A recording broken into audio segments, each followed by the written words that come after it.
Hey guys, it's Roxy here today and I'm here with Stacey from Balance Babe.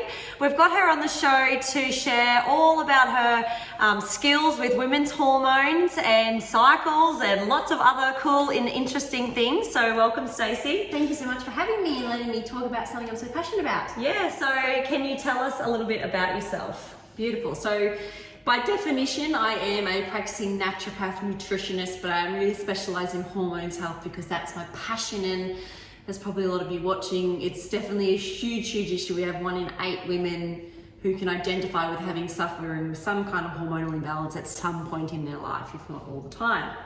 So I have always been passionate about health and well-being, but I definitely fell into this specific area based on my own hormone hell. I've had to overcome absolutely anything and everything to do with hormones, female reproductive, from infertility, polycystic ovarian syndrome, suspected endometriosis, all of the things. You name it. Miscarriages. We've all had it. So they say we teach what we need to learn most. So everything I've put together has essentially been, the tools I've used to overcome my journey. So it's really an honour to be able to share this stuff with you guys. Yeah, no, that's awesome. Yeah. So can you tell us a little bit about your awakening story and how that all kind of came into your life? Absolutely. So my huge awakening really came at the age of 27, and I was actually diagnosed as having started menopause.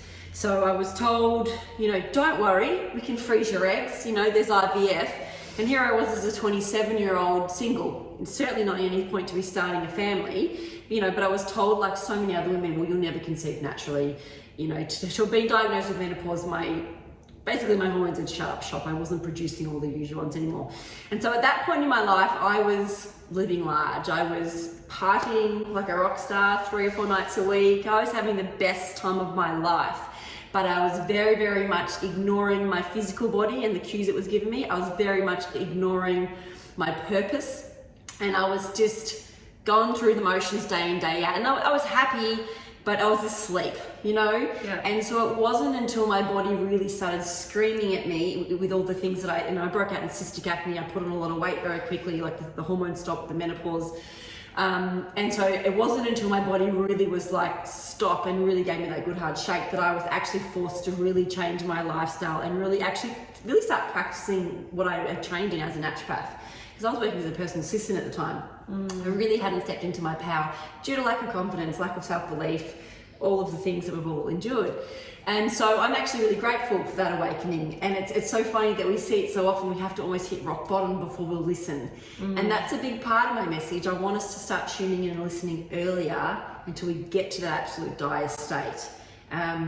So I'm very, very grateful for everything that happened, but I tell you what, at the time, it was hell. Yeah. Like a lot of our awakening journeys, you go through this huge dip and go, what the heck's happening?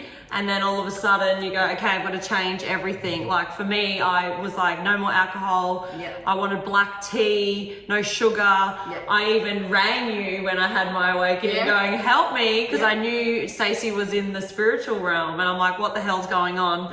And it's always the best possible thing in hindsight, right? It's the thing that really motivates us to make the change, but it can be really scary in the moment when you're losing complete sense of who you are. And I talk a lot about identity crisis as well, because we sort of morph into this version of ourselves that society's created or that we've got swept up in. And if we're in that thing, we're not being true to our authentic self.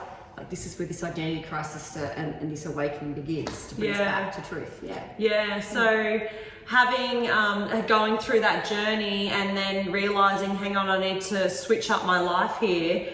Did you go into study then around the women's hormones? Absolutely. So I was, like I said, I was told no big deal, it's just menopause, just get on with it. But I was like, I had my degree behind me, even though I wasn't practicing at the time, but I was like, no, I know more about this. So I essentially watched every possible webinar, went back to my books and my studies, went to everything possibly around hormones. And essentially what had happened, and I'm sure a lot of you can identify this, I'd just gone into severe adrenal fatigue, as you can imagine, staying out till 3 a.m. 5 nights a week, working full time. I was an exercise freak. I was still getting up at 6 a.m. even if I had 2 hours sleep to do my running. Wow. I was so petrified of putting on weight. eating well, but still binging on coffee and alcohol and chocolate stimulants. So I essentially went into extreme chronic fatigue, which is why my hormones shut down and it looked like I'd gone into menopause. Yeah. So yeah, it was, I had to relearn, I had to remember, I had to go a lot deeper, and I had to really step back and look at it from a holistic point of view and identify all the things that were contributing. It's never one thing that leads to any disease in the body. And so that's when I really, and then, you know, having been told I would never conceive naturally, but then to go on and do that. And then it felt like every single woman I saw in clinic from that moment, I was like, oh, my doctor said I won't conceive naturally, and I've got this, and I was like, girlfriend, I've been there, I've done that, I wrote the book on it. Yeah. We can fix this is not your reality. Yeah, and how beautiful to have like people that actually are on the awakening journey that can identify the hormones, and you know, we go into the emotion behind the hormone as well. So can you speak to a little bit around you know, the whole look at an aerial perspective with emotions, awakening, and then hormones? Oh, amazing. And I'd love to. Hormones is one of the most misunderstood elements of women's health there is, and because what I first like to preface is that your hormones are not the problem. Your hormonal imbalance is perfect, because your hormonal imbalance is simply the expression, the physical manifestation of what's going on as a whole in the body. So if we look at, you know, classic hormonal imbalance, women with progesterone and the estrogen are out of whack, and that can make us feel emotional around our period. We could get acne, hormonal migraines, painful periods. Those symptoms are your body's way of letting you know that there's something wrong. It's not the hormone imbalance that is wrong. And that's what we need to understand. Don't rush it and go, I've got to fix my hormones. No, you've got to listen to your hormones. You've got to understand what your body wants. Like listen to your body, asking the body, okay, you're not happy. Like I used to get acne and I'd break out, and you know, do I go on the pill? What do I, you know, what do I do? Medication, and that's just old programming and belief systems. Yeah. And you know, if we turned around and looked at our inner temple and our face and went, what do you need, beautiful precious girl in there? Why are you upset? Like, what is it? And then have the guidance of a practitioner, obviously. And absolutely exactly what you just said, because we're so conditioned to go, oh, the acne or the headache or whatever, it's wrong, I need to fix it. I want you to actually start embracing it, and that goes against everything you've probably heard, because it's something that you're rejecting right then and there. But it's showing you, you know, quite often with skin, a lack of self-acceptance. Yeah. You know, or if we've got painful periods, it's your body screaming, help me, like I'm hurting. Don't put the pill in there, for example, and suppress it. Listen, tune in, what did you need? What are you trying to show me? You know, and that's from lifestyle change, dietary supplementation, the choices you're making, the people you're surrounding yourself with, whether you're following your passion, whether you're in a career that fulfills you versus one that hates you, whether you're plagued by, you know, self-judgment or resentment, whatever it is, the emotional stuff. Yeah, I love it. It's so interesting. Like what environment are you in is just huge. Like who is supporting you in your network, who's loving you, nurturing, flourishing, praise and, you know, accolades to, really, and who's not, and what does that look like, what does that feel like, because it's all body consciousness, it's all our vibration, the frequency coming back to us. Absolutely. So what are some of the most common things women come to you with? So I do a lot of work with female reproductive disorders, which are quite often the end stage of all of this. So women, you know, we see endometriosis is a big one, and it is very much a spiritual, emotional, physical, hormonal imbalance. You know, polycystic ovarian syndrome, infertility. But even at the beginning of the journey, simple things like PMS, you know, we see, you know, you're feeling that irritability outside of your body. We see a lot of women who are just at a point where their life where they're miserable and irritated, but they don't even know why. And it's because all of a sudden life's been happening to them and they've lost control. They're not in the driver's seat anymore. They've taken on that role as a mum and, you know, giving everything, doing everything for these beautiful little beings, you know, being the wife, maybe even showing up for work. And it's like everything's outside of them. They've forgotten to take the time to nurture within and really honor within and really just be connected with their passions. And so we end up resentful and we're projecting, we're blaming, and we're angry, and we're shitty, and everything just feels like a chore. And then they break down and they're like, all of a sudden they hate who they are. And like, I'm cranky at my husband all the time, and I'm cranky at my kids, and I'm tired all the time, and I'm putting on weight, and I hate my body. And they're just at this such a horrible state of despair where nothing feels like it's working, and they've completely lost control of everything. Yeah. And so at that point, it's almost like having an awakening at that point, really, when they're fully in despair, going, what the heck's going on to me? I can't cope. So what are some hormonal tips for, you know, that whole cycle to encourage the rhythm, the constant rhythm and flow of life, and not just come to the absolute worst state, you know, all of a sudden crashing down and having a bit of a midlife crisis? So what are some things that we can do to maintain that rhythm? Yeah, great. So look, you cannot address health by just acknowledging the physical elements of health. It has to be an effort at balancing your physical, spiritual and emotional well-being. So we'll go into that in general, but I guess at a physical level, what I've created, the 7-step hormone healing system, which I'm sure we'll chat about a bit more, but this is not just about hormone healing, this is about health healing and staying in a vibration of health where your body can flow, your cells can be repairing themselves on a daily basis, we're flushing toxins out, we're flooding the body with nutrition, we're allowing our body to repair and regenerate and you know, replicate all day, every day. And so essentially that's what the 7 steps is about. Did you want me to go into? Yeah, let's go into. Cool. So yep. I mean, the first and foremost one that most women forget, and I don't know anyone who's got a hormone imbalance who hasn't got this going on. This is about addressing your adrenal system and really being nourishing the nervous system, because if most of us, life's so busy. And we're in the fight and flight mode all day, every day. We're so busy thinking about all the things we have to do through the day that we're not ever present in our physical body. So then we end up getting symptoms like anxiety or an insomnia or stressing and worrying about all the things we've got to do. We're out of our body again, okay? And when we're in that state of adrenal fight and flight, we're producing far too much cortisol, which suppresses our immune system eventually, can lead to weight gain eventually. It puts a lot of pressure on our liver in general. So it affects our mood, affects our weight. So is that like women, mums in particular, just putting up that facade and not having self-care, Absolutely. and just suffering pretty much in silence? I know a lot of women do this, and I've done it too. It's the pressure we put on ourselves to be superwoman. Yeah. But it's the comparison as well. If you're seeing other mums running around taking their kids to soccer, plus volunteering at school, plus having beautiful hair and makeup every day and the perfect body, plus having a tidy home, all these expectations we put on ourselves, and we're putting ourselves under pressure. It's like we're this pressure and this pressure cooker waiting to explode. And then of course, who do we explode at? Our kids and our partners, the ones that are in our field all day, every day. They're copying all the shit from the pressure we're putting on ourselves. And it also goes hand in hand with putting on this brave face of I can do it all, I can be it all. And women just from the early age, not actually really knowing how to, one, ask for help, but to receive it. Like that's, for most women, it's seen as a weakness. And we don't want to pay for a babysitter, heaven forbid, once a week, because like, that would be a bad mum if I put my child in daycare. I'd be a bad mum if I can't do it. Or we have these attachments that keep us stuck in these belief systems that just make life harder for us unnecessary, until we get to that point where all the hormones go out of whack then physically and we explode. So what are the 7 steps in your book that can help people?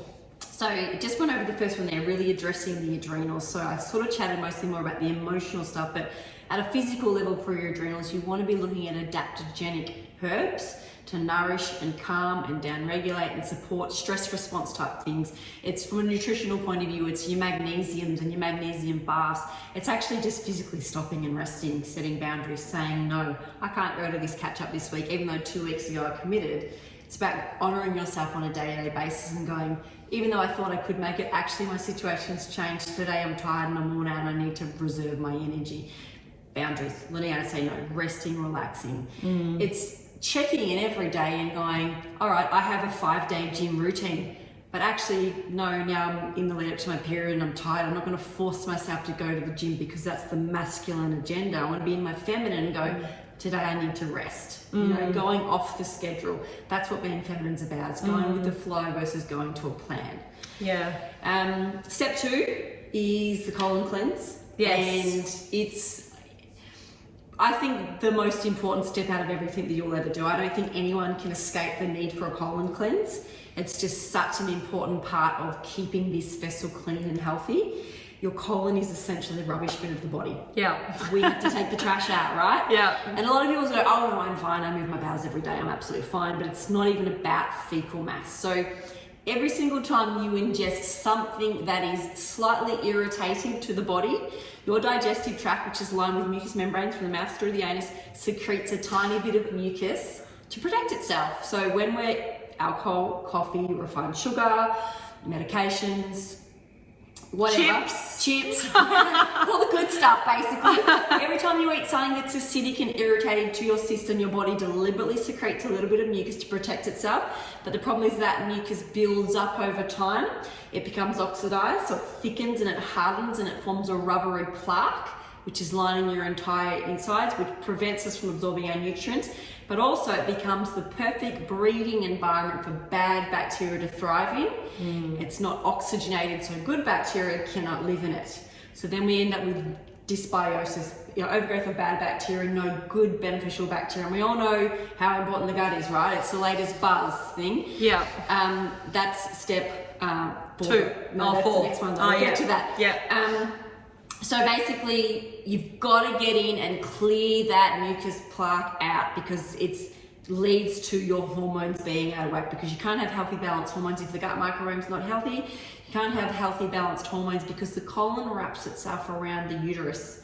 Obviously the ovaries is the estrogen producing factory. If it's all got all this acidic toxicity basically polluting and spewing into your reproductive organs, this is why we get the cyst formations on our ovaries, because they're basically trying to encapsulate all the toxins that are exposed to as well. So yeah, see, I didn't know that the colon wrapped around the uterus like that. For people listening, that is powerful in itself. Like all of that garbage waste around your uterus. No wonder why we're all imbalanced. And this is where we grow our babies in. You know, essentially, a lot of women are growing a baby in a polluted, toxic environment. Yeah. Well, my baby's had a bit of coffee and cupcakes around them. Hey, we're not perfect. It's not about being perfect, but we can't even make any changes we're not even aware. Exactly. Yeah. So we've got to have that clean, healthy channel if you want your entire body to be clean and alkaline.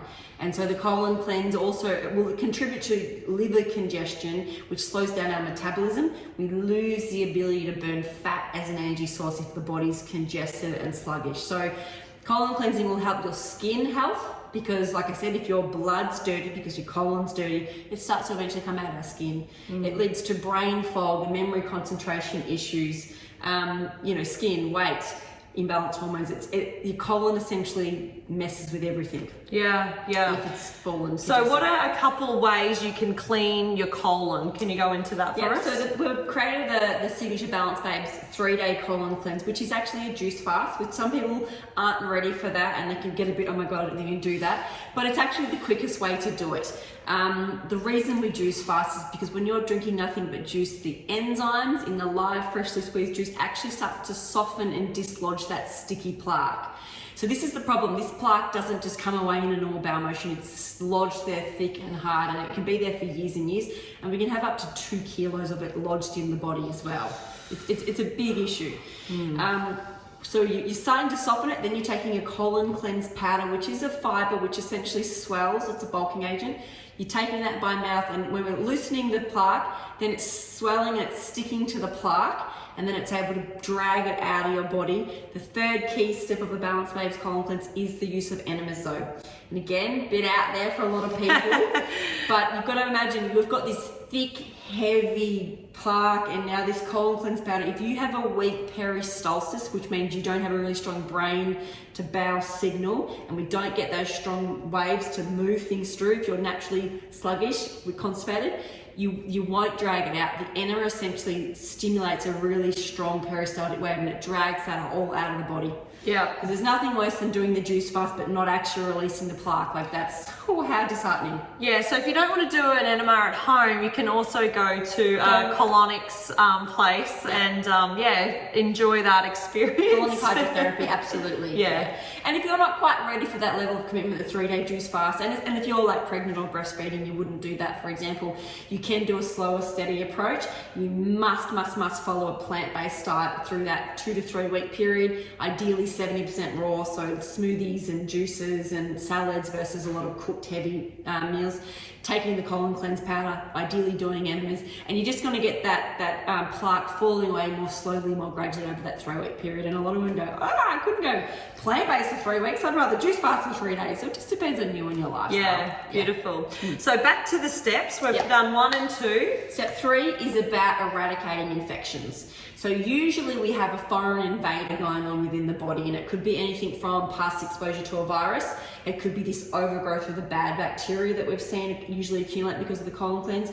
It can be candida overgrowth, which is very, very common in women, or it could be parasites as well. So quite often when you get to the point where you've got like massive hormonal problems, you've usually 9 times out of 10 there's that thing going on there. So we look at really just, there's different protocols to fight those infections, candida protocols, parasite cleansing, looking at viral protocols. So if you're someone that's tested positive to, Epstein-Barr virus is a really common one, shingles, all these sorts of things, cold sore virus, we basically just need to do some work on detoxing that virus out of the system and building up the immune system, because the reality is, if you have a foreign invader in your body, even if you don't feel sick or infected, your nervous system and your immune system knows it's in there, and it keeps you in that fight and flight thing.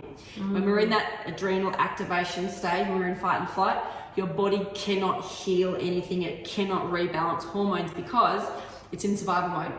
So when you think about your reproductive hormones, your body's like, I just need you to stay alive today. I don't care about getting pregnant or having babies or having balanced hormones. It'll be its least priority. It'll never balance your progesterone and estrogen safely because it's too busy thinking about these quite resistant infections that aren't going to go away on their own. It's like you're kind of living with them because they're not making you completely miserable or sick, but they're there and they're depleting you, they're wearing you down, they're weakening the immune system. You might have a lot of digestive stuff going on. And what about the vitality energy? Does it draw on your energy? Yeah. So from an emotional point of view, when we're addressing this step through the book and the program, you think of it, well, what's sapping your energy, like that toxic people around you, those anti-vampires. It's the same energetically. You're giving all your energy to something else that's taken from you, which takes from your vitality and your daily energy. Yeah. Okay, so step 4. Step 4 is the liver. Okay, so the liver is the master organ of fat burning, of balancing hormones, of keeping the body clean and filtered. I always say, think of your body like a fish tank, and the filter in there is the liver. Okay, if you want that fish tank to be clean and healthy for those fish to thrive in, you've got to tip the water out and clean the filter. Scrubbing the sides of the fish tank is the colon cleanse element, right? Right. So it's like that's a good analogy. I like this. You can't just, if you want to clean the fish tank, you can't just throw the water out and put clean stuff in if the walls of the tank are dirty. You want to clean them too. So that's why the colon cleanse must come first, because you can keep changing the water, but if the walls of the fish tank are still dirty, the walls of the colon are still dirty, you're just repolluting that body. Yeah, but liver's huge. I mean, I could go into the roles of the liver. We use it for producing things to support digestion.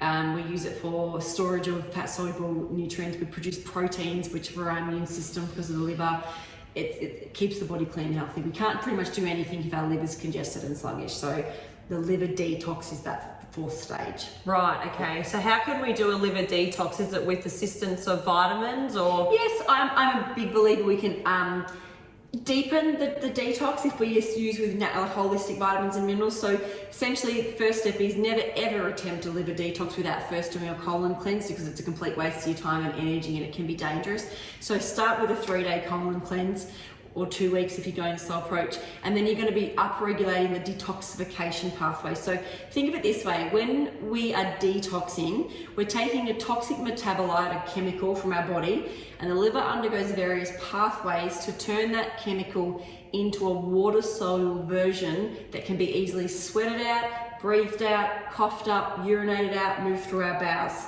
So if your liver's sluggish, congested, not working properly, it does a crap job of detoxification, and we've got all these toxins just cruising around our body or trying to escape through our skin, our largest elimination channel, but they haven't been metabolized down to a small enough molecule that it irritates on the way out, and that's why we can get skin rashes, acne, headaches, food intolerances. Anything systemic can present if the liver's too toxic. Okay. Yeah, makes so much sense. Yeah. So then we're going on to step 5. So this is now the gut really stimulating the digestive secretions again. I don't know any woman with hormonal things that doesn't experience regular bloating and discomfort. Yeah, I always do. It's very much that. So we've got to stimulate the digestive secretions all over again, and that's about coming back into the body, because remember, we're so busy not being present, doing all the things off our to-do list. We don't have time to rest and digest and be present in our bodies. So it's those things, so stimulate those. It's also then putting the good bacteria back into the body after we've detoxed it out through those previous stages, through probiotic therapy and stuff like that as well. It's healing the gut as well. A lot of us are inflamed because of the things we've been ingesting, the glutens and all those sorts of things. So it's the anti-inflammatory things. So we use various different herbs, things like cyprium.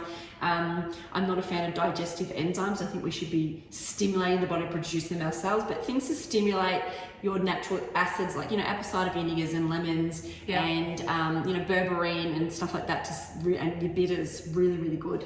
Okay, good tips. And then the sixth step is about nailing nutrition, okay? So nutrition is different from person to person, okay? We've all seen the plant-based lifestyle, the keto lifestyle, the paleo lifestyle, all these things, and there's science to support every single one of these approaches to diet. But so it really is about knowing thyself, what actually fuels my body's best for me, because you won't know that until you really work through an experiment and understand what's going on for you as a body as well. So nailing nutrition is very much about, there is no one diet fits all. Yeah. It's about experimenting through, doing the diet diary things, trying different things, and checking in, mindful eating. Yeah. Eating, and then half an hour later, how am I actually feeling? Yeah. Slowing down enough just to stop and ask that question. I've just worked out that beans don't do well for me, so it's that very individual approach. And when you're helping clients, you can guide them on this journey as well. It's a bit of a minefield, because and to be honest with you,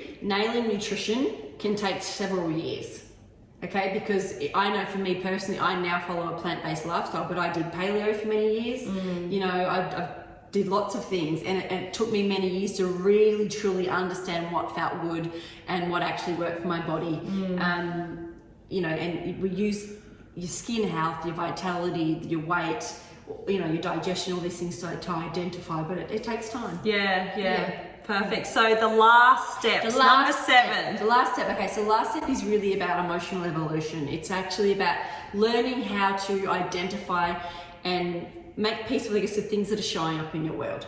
So if you're in a bad mood all day, every day, it's about really owning, this is my stuff to work through. It's really taking ownership of how you're feeling and everything that's going on, rather than blaming it on everyone else. So there's a specific sort of process, and awareness is the first step. And it also goes into with also acknowledging of where you're at physically. All right, so you might be like, okay, I'm 10 kilos overweight, and most of us are so deep in, all right, I just want to lose the weight. But emotional evolution is really sitting with the weight down and going, all right, how did I get here? Why am I here? Not being in such a rush to just fix it and make it go away. It's understanding the emotional elements to it, and having the acceptance of it, because once we really explore it from the emotional point of view as well, that's when the body goes, all right, I'm happy to let go of it now. Whereas if we're in such a quick fix, I just want to diet and get rid of it, we miss the message and it just comes back on again. So it's understanding the emotional element to why we manifest disease at a physical level, which is really the spiritual side of it's all intertwined. But going into your emotions, how was your childhood? Am I holding trauma? Storing trauma in our body. It's once again, our body consciousness is showing us what we need to heal in that overweight category. and all sorts of skin and hormone shifts and so for the women out here, for me, my moon cycle and understanding a moon cycle, especially for young women that aren't taught all of this, through their years, when, only now I'm really understanding my moon cycle, when I ovulate, the week leading up to having a period, what that looks like for me. It feels like this sometimes, and a lot of emotions are coming. What are some key tools for women in this process, in this week leading up to the moon cycle?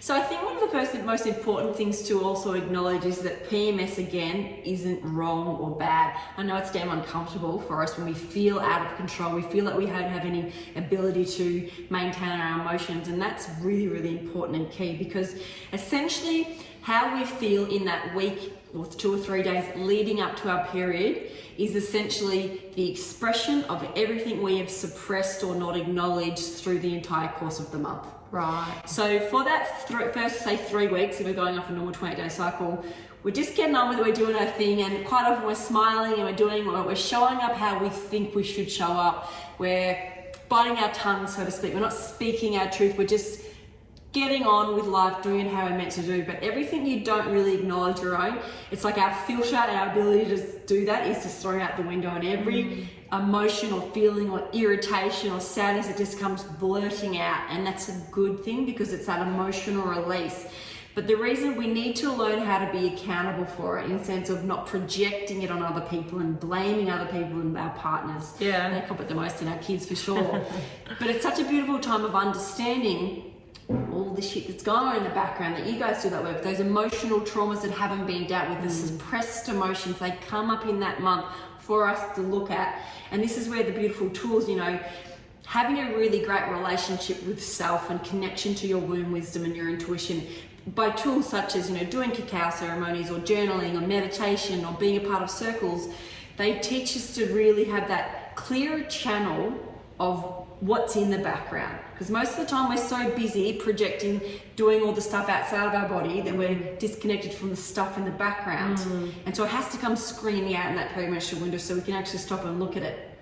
And if we really own it of going, wow, this is my stuff, versus my husband being a dickhead, it's his fault, blah, blah, blah, right? Which it feels like a lot, but it's like, well, what is it that he's done that's upset you so much?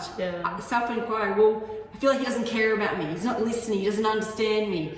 It's like, well, okay, are you explaining something? Are you asking for help the whole month, or just expecting him to give you help now? And he should know. Men aren't mind readers. They're not supposed to be, because they're single minded and they're good at all the survival things for us, right? So it's our job to learn how to communicate with them all month long, so that when we don't just then resent them at the end of the month. Yeah, definitely. Men aren't supposed to know what we need. We don't even quite often know what we need. So doing the inner work and understanding what we need emotionally, and by being connected with your passions, you not just being the person that does everything in the household because you think that's your job because you're the mum. Actually, you choosing to give time to yourself, for your self-care, for your connection with friends and stuff like that. If you don't give it to yourself, no one else is going to give it to you. But the problem is, we don't speak up and ask for it, and then we're really resentful. And it's really, really sad, but you're the only one that can actually change the situation. You have to make room for the people in your life to step up and help you, and that starts with you opening the heart to allow that, feeling worthy of receiving it, asking for it. And I know I got into the habit of doing, that old programming, why haven't you done this? And any little thing would tick me off, and I'd tell Pete, why didn't you do that? And then I started going on this awakening journey, and I found that I'd communicate, okay, next week I'm going to be due for my period. Just letting you know, I might need some nurturing, some support, but I might not verbalize that in the moment because of my spike of my hormone, but just letting Pete know. Absolutely. He was like, okay, he's on walking around eggshells, making sure everyone's happy. But just with that communication, just finding that communication, that connection, even though it's still not easy, but they just know at least, It's a work in progress, and that's the thing. I don't actually, and this is what you're going to be like, what? I don't want to hear this, but I don't actually want you to get to a point where you don't experience PMS, because it's not that, it's that beautiful awareness in those few days of what you need. It's always an extra layer going deeper into the healing, right? And when you can learn how to just communicate what you need in those few days, it could be like, I actually need more hugs. I need to actually have a day where I stay in bed and just do nothing but self-care. So can you run the kids to school that day? Can you cook dinner that night? Because men actually really want to help. They're programmed to provide. But they end up not doing it because they don't know what we need, and then we're just cranky at them so they don't want to be around us, right? We push them away because we close our heart.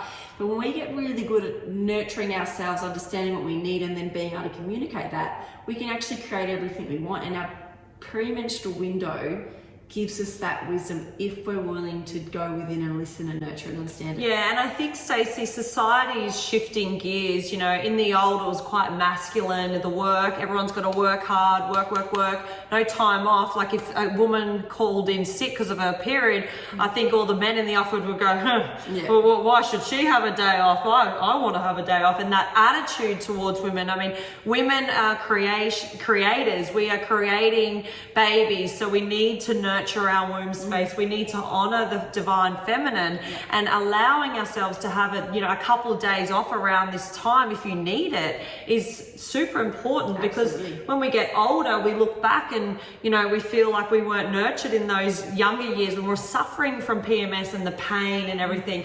Well, the body was just looking for some love and nurturing and rest, and so if we can move the new generations and teach the new generations of women that it's okay to have time off and stay home and nurture your womb and nurture being the divine feminine. I think Pete's mum was telling me she read a book once around the red tent. Yes. And I don't know if you've heard about it, but all the women would sit in the red tent and nurture their female cycle, and it was allowed, and everyone would just laze around and talk women's business, and then once the week was over, you finish your cycle, they'd often come back into kind of society. So hopefully we can shift the vibration around the women, the divine feminine, and really honor and protect what we are. And beautiful, because it's just a cycle, and we need that 2 or 3 or 4 days to rebuild, and it's a releasing, it's a shedding, right? And we can be far more productive through the rest of the month if we take that time in those few days. Whereas we try and push on through and suppress that regeneration phase, we don't get the most out of the rest of the month anyway. So you gotta let go of that. It's like just having a weekend of the month almost, And it breaks my heart when I hear of women who are using the pill to suppress their period or skip their cycle. And quite often they're doing it because their cycle is so painful. But know that that's not normal. That's your body's cry for help. And the pill will never be a solution for that, because you're just suppressing what your body's trying to tell you.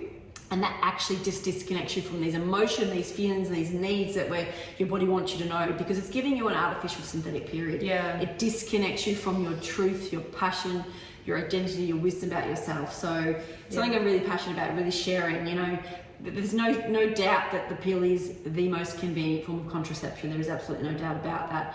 But at what cost is it coming? One of the most common things I see is, we go on the pill so that we can have all this sex and not worry about getting pregnant. But the reality is the pill suppresses the libido, it disconnects us from ourselves, which in turn disconnects us from our partner.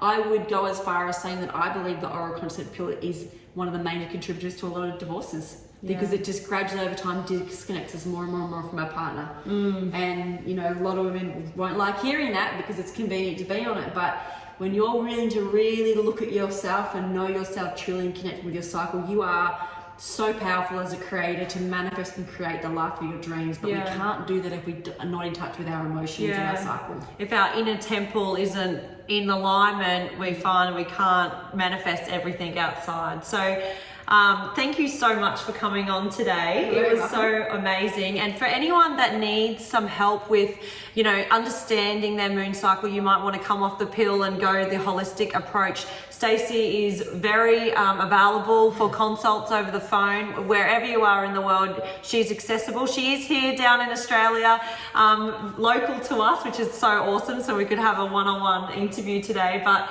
thank you so much. And how can everyone find you? So Balanced Babes is my business. I've written my book, Balanced Babes, Every Woman's Guide to Hormone Harmony, which you can find on Amazon or my website, balancedbabes.com.au.